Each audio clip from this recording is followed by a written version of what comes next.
Class 10 pair of linear equations in two variables exercise 3.3 second ಮೇನಲ್ಲಿ ನಾವೀಗಾಗಲೇ first ಪ್ರಾಬ್ಲಮ್ನ solve ಮಾಡಿರೋದ್ರಿಂದ ಈ ವಿಡಿಯೋದಲ್ಲಿ ಸೆಕೆಂಡ್ ಪ್ರಾಬ್ಲಮ್ನ ಸಾಲ್ವ್ ಮಾಡೋಣ.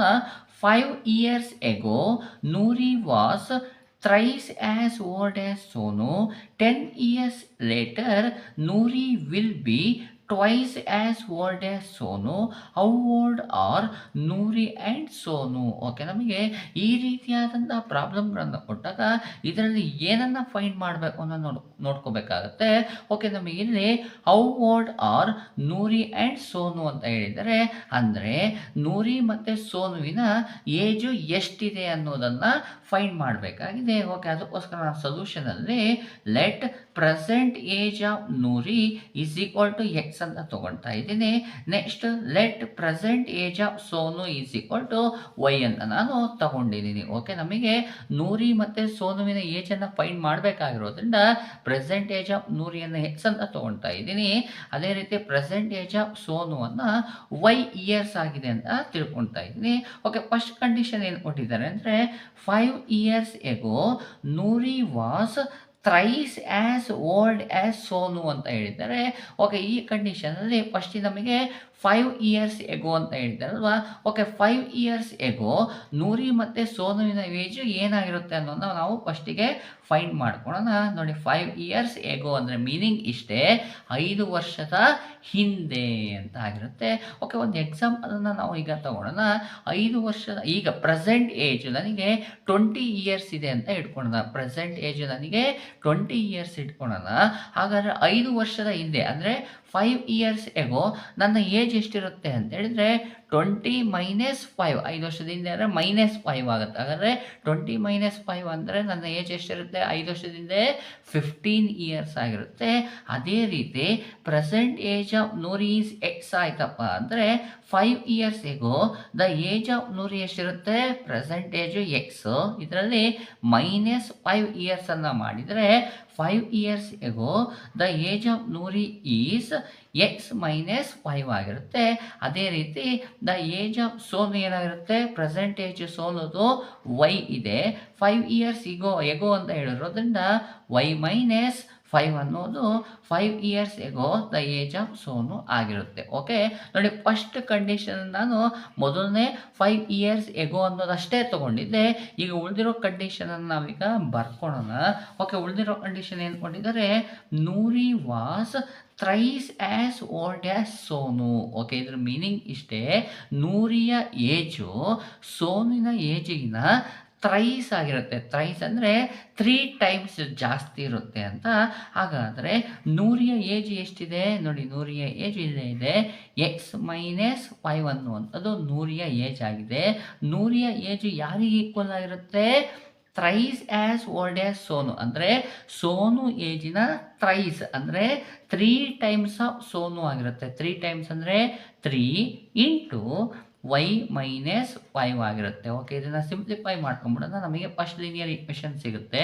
ನೋಡಿ, ಎಕ್ಸ್ -5 ಅನ್ನು ಹಾಗೆ ಬರ್ಕೊಳ್ತೀನಿ, ಈಸ್ ಈಕ್ವಲ್ ಟು ಈ 3 ಒಳಗಡೆ ಮಲ್ಟಿಪ್ಲೈ ಮಾಡೋಣ. ನೋಡಿ, ವೇರಿಯಬಲ್ ವೈನ ಪಕ್ಕದಲ್ಲಿ ಯಾವುದೇ ಕೋಎಫಿಷಿಯೆಂಟ್ ಅಥವಾ ನಂಬರ್ ಇಲ್ಲ ಅಂದರೆ ನಂಬರ್ 1 ಇರುತ್ತೆ. ಓಕೆ, 3ನ ಪಕ್ಕದಲ್ಲಿ ಸೈನು ಪ್ಲಸ್ ಇರುತ್ತೆ. ನೋಡಿ, plus into plus plus, 3 1s 3y ಬರುತ್ತೆ, plus into minus minus, 3 5s 15 ಆಯಿತು. ಓಕೆ, ಈಗ ಏನು ಮಾಡೋಣ ಅಂದರೆ ಪ್ಲಸ್ 3y ಅನ್ನು ಈ ಸೈಡ್ಗೆ ಟ್ರಾನ್ಸ್ಫರ್ ಮಾಡ್ತೀನಿ, -15 ಸಹ ಈ ಸೈಡ್ಗೆ ಟ್ರಾನ್ಸ್ಫರ್ ಮಾಡ್ತೀನಿ. ನೋಡಿ, ಎಕ್ಸಿಗೆ ಎಕ್ಸ್ ಬರ್ಕೊಳ್ತೀನಿ, ಇದು ಫಸ್ಟಿಗೆ ಆರ್ಡರ್ ಬರ್ಬಿಡ್ತೀನಿ, ಎಕ್ಸ್ ಆದಮೇಲೆ ವೈ ಬರೆಯೋಣ. ನೋಡಿ, 3y ಸೈನು ಏನೂ ಇಲ್ಲ ಅಂದರೆ ಪ್ಲಸ್ ಇದೆ, ಪ್ಲಸ್ 3y ಟ್ರಾನ್ಸ್ಫರ್ ಮಾಡಿದರೆ -3y ಆಗುತ್ತೆ. ಈ -5 ಹಾಗೇ ಇರಲಿ, ಹಾಗೆ ಬರ್ಕೊಡ್ತೀನಿ, ಯಾಕಂದರೆ ಅದನ್ನು ಎಲ್ಲಿಗೂ ಸಹ ನಾನು ಟ್ರಾನ್ಸ್ಫರ್ ಮಾಡ್ತಾ ಇಲ್ಲ. -15 ಈ ಸೈಡಿಗೆ ಟ್ರಾನ್ಸ್ಫರ್ ಮಾಡಿದರೆ ಏನಾಗುತ್ತೆ, +15 ಆಗುತ್ತೆ. ಈಸ್ ಈಕ್ವಲ್ ಟು ನೋಡಿ, ರೈಟ್ ಸೈಡಲ್ಲಿ ಇರುವಂಥ 2 ಟರ್ಮ್ಗಳನ್ನು ನಾನು ಟ್ರಾನ್ಸ್ಫರ್ ಮಾಡಿರೋದ್ರಿಂದ ಅಲ್ಲಿ ಏನೂ ಇರೋದಿಲ್ಲ, ಏನೂ ಇಲ್ಲ ಅಂದರೆ 0 ಇರುತ್ತೆ. ಓಕೆ ಅಲ್ವಾ. ನೋಡಿ, ಎಕ್ಸ್ -3y ಹಾಗೆ ಬರ್ಕೊಳ್ತೀನಿ, ಎಕ್ಸು ಮತ್ತು ವೈ ವೇರಿಯಬಲ್ ಡಿಫ್ರೆಂಟ್ ಆಗಿರೋದ್ರಿಂದ ಇದನ್ನು ಸಿಂಪ್ಲಿಫೈ ಮಾಡೋಕ್ಕೆ ಬರಲ್ಲ, ಹಾಗೆ ಬರ್ಕೊಂಡೆ. ನೆಕ್ಸ್ಟ್ ನೋಡಿ, 5 ಮತ್ತು 15 ಇದೆ, ನಂಬರ್ಸ್ ಇರೋದ್ರಿಂದ ಇದನ್ನು ಏನು ಮಾಡ್ಬೋದು, ನಾನೀಗ ಸಿಂಪ್ಲಿಫೈ ಮಾಡ್ಬೋದು. 5ಗೆ ಸೈನು ಮೈನಸ್ ಇದೆ, 15ಗೆ ಸೈನು ಪ್ಲಸ್ ಇದೆ, ಮೈನಸ್ ಪ್ಲಸ್ ಡಿಫ್ರೆಂಟ್ ಸೈನ್ ಇತ್ತು ಅಂದರೆ ಏನು ಮಾಡ್ತೀವಿ, ಸಬ್ಟ್ರಾಕ್ಷನ್ ಮಾಡ್ತೀವಿ. 15ಅಲ್ಲಿ 5ಅನ್ನು ಸಬ್ಟ್ರಾಕ್ಟ್ ಮಾಡಿದ್ರೆ 10 ಬರುತ್ತೆ. ಇವೆರಡರಲ್ಲಿ ಬಿಗ್ಗರ್ ನಂಬರ್ 15 ಆಗಿದೆ. ಬಿಗ್ಗರ್ನ ನಂಬರ್ನ ಸೈನ್ ಏನಿದೆ, ಪ್ಲಸ್ ಇದೆ. ಯಾವಾಗೂ ಅಷ್ಟೇ ನಾವು ಸಿಂಪ್ಲಿಫೈ ಮಾಡಿದ ಮೇಲೆ ಬಿಗ್ಗರ್ ನಂಬರ್ ಸೈನ್ ಬರಿಬೇಕಾಗುತ್ತೆ. ಈಸ್ ಈಕ್ವಲ್ ಟು 0 ಹಾಗೆ ಉಳಿತು. ನೋಡಿ ಇದಿದೆಯಲ್ಲ, ಇದು ಫಸ್ಟ್ ಲೀನಿಯರ್ ಈಕ್ವೇಷನ್ ಆಗಿದೆ. ಇದನ್ನು ನಾನು 1 ಅಂತ ತೊಗೊಳ್ತೀನಿ. ಈಗ ಏನು ಮಾಡೋಣ ಅಂದರೆ ಅವರು ಕ್ವಶನಲ್ಲಿ ಕೊಟ್ಟಿರುವಂತಹ ಸೆಕೆಂಡ್ ಕಂಡೀಷನನ್ನು ಬರ್ಕೊಳ್ಳೋಣ. ಸೆಕೆಂಡ್ ಕಂಡೀಷನಲ್ಲಿ ನಮಗೆ 10 ಇಯರ್ಸ್ ಲೇಟರ್ ಅಂತ ಹೇಳ್ತಾರೆ. ಹಾಗಾದ್ರೆ ನಾವೀಗ 10 years later the age of Noori, the age of ಸೋನುವನ್ನು ಬರ್ಕೊಳ್ಳೋಣ. ಓಕೆ, ನೋಡಿ ನನ್ನ ಏಜ್ ಪ್ರೆಸೆಂಟ್ ಏಜ್ 20 ಇಯರ್ಸ್ ಇದೆ ಅಂತ ಇಟ್ಕೊಳ್ಳೋಣ. ನನ್ನ ಪ್ರೆಸೆಂಟ್ ಏಜು 20 ಇಯರ್ಸ್ ಆದರೆ 10 ಇಯರ್ಸ್ ಲೇಟರ್ ಅಂದರೆ 10 ವರ್ಷ ಆದಮೇಲೆ ನನ್ನ ಏಜ್ ಎಷ್ಟಾಗುತ್ತೆ ಅಂತ ನೋಡಿ. ನನ್ನ ಪ್ರೆಸೆಂಟ್ ಏಜು 20 ಇಯರ್ಸ್ ಆದರೆ 10 ವರ್ಷ ಆದಮೇಲೆ ಅಂದರೆ 20 + 10 30 ಇಯರ್ಸ್ ಆಗುತ್ತೆ. ಗೊತ್ತಾಯ್ತಾ? 10 ಇಯರ್ಸ್ ಲೇಟರ್ ಅಂದರೆ ಆ 10ಅನ್ನು ನಾವೇನು ಮಾಡಬೇಕು, ನನ್ನ ಪ್ರೆಸೆಂಟ್ ಏಜಿಗೆ ಆ್ಯಡ್ ಮಾಡಬೇಕಾಗತ್ತೆ. ಆದರೆ ಪ್ರೆಸೆಂಟ್ ಏಜ್ ಆಫ್ ನೂರಿಯನ್ನು ನಾನು ಎಕ್ಸ್ ಅಂತ ತೊಗೊಂಡಿದ್ದೀನಿ.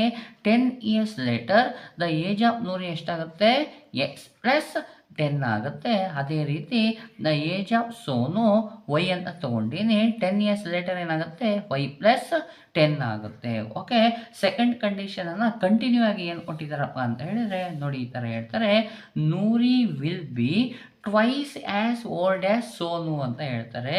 ಅಂದರೆ ನೂರಿಯ age twice as old as Sonu. Twice ಅಂತ ಹೇಳಿದ್ರೆ 2 ಟೈಮ್ಸ್ ಅಂತ. ನೂರಿಯ ಏಜು ಸೋನುನ ಏಜಿಗಿನ 2 ಟೈಮ್ಸ್ ಜಾಸ್ತಿ ಇದೆ ಅಂತ.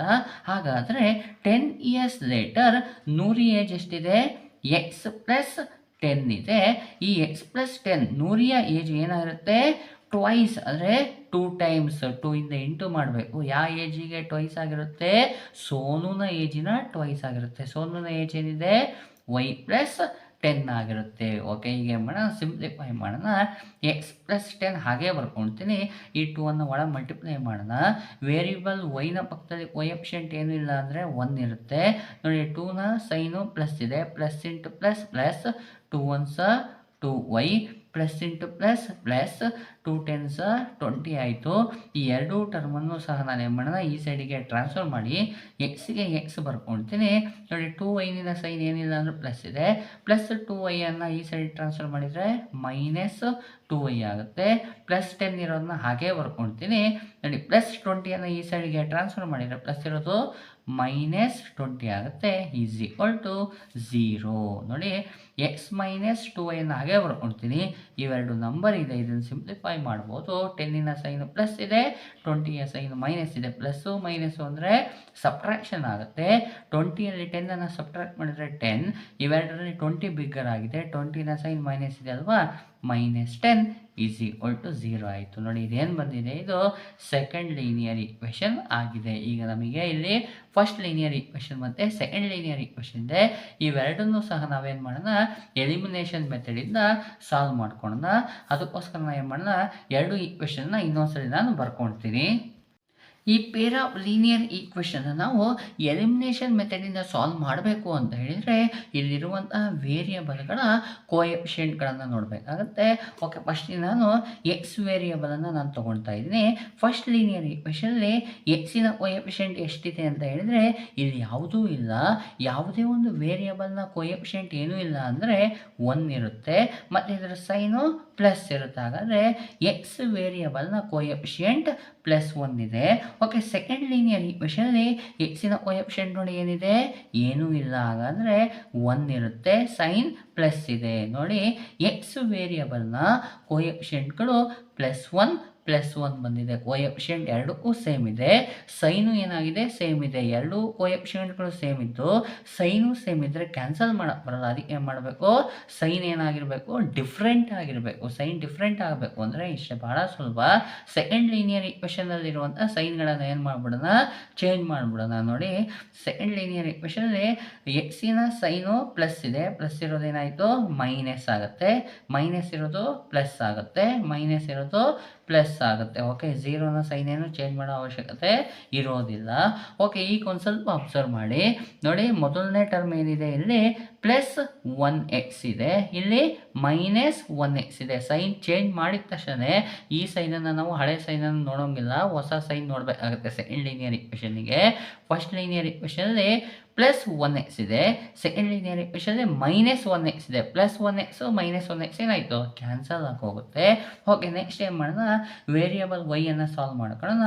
ನೋಡಿ, ಫಸ್ಟ್ ಟರ್ಮಲ್ಲಿ ಮೈನಸ್ ಇದೆ, ಸೆಕೆಂಡ್ ಟರ್ಮಲ್ಲಿ ಪ್ಲಸ್ ಇದೆ. ಮೈನಸ್ಸು ಪ್ಲಸ್ ಇದೆ ಅಂತ ಹೇಳಿದರೆ ಸಬ್ಟ್ರಾಕ್ಷನ್ನು, 3ಯಲ್ಲಿ 2 ಸಬ್ಟ್ರಾಕ್ಟ್ ಮಾಡಿದರೆ 1 ಬರುತ್ತೆ. ವೇರಿಯಬಲ್ y ಬರೀತೀನಿ. 3 ಮತ್ತು 2 3 ದೊಡ್ಡದಾಗಿರೋದ್ರಿಂದ ಬಿಗ್ಗರ್ ನಂಬರ್ ಸೈನ್ ಬರಬೇಕು. 3 ಬಿಗ್ಗರ್, ಹಾಗಾಗಿ ಸೈನ್ ಮೈನಸನ್ನು ಬರೀತೀನಿ. ನೆಕ್ಸ್ಟ್ ನೋಡಿ, ಸೈನ್ಗಳು ಪ್ಲಸ್ಸು ಇದೆ. ಪ್ಲಸ್ಸು ಅಂದರೆ ಅಡಿಷನ್.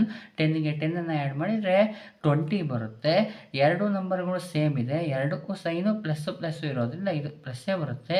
ಈಸ್ ಈಕ್ವಲ್ ಟು 0 ಆಗೋಯಿತು. ಓಕೆ, ನೋಡಿ, ನಮಗೆ ವೈ ವ್ಯಾಲ್ಯೂ ಬೇಕು. ವೈ ವ್ಯಾಲ್ಯೂ ಏನಾಗಿದೆ, ನೆಗೆಟಿವ್ ಆಗಿದೆ. ವೈ ವ್ಯಾಲ್ಯೂ ನೆಗೆಟಿವ್ ಇದೆ ಅಂತ ಹೇಳಿದರೆ ಈ ವೈಯನ್ನೇ ಆ ಸೈಡಿಗೆ ಟ್ರಾನ್ಸ್ಫರ್ ಮಾಡಿಬಿಡಿ.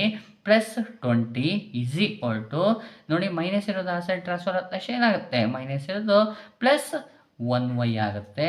There four y is equal to 20. 1y ಅನ್ನು ನಾವು y ಅಂತ ಬರಿಬೋದು.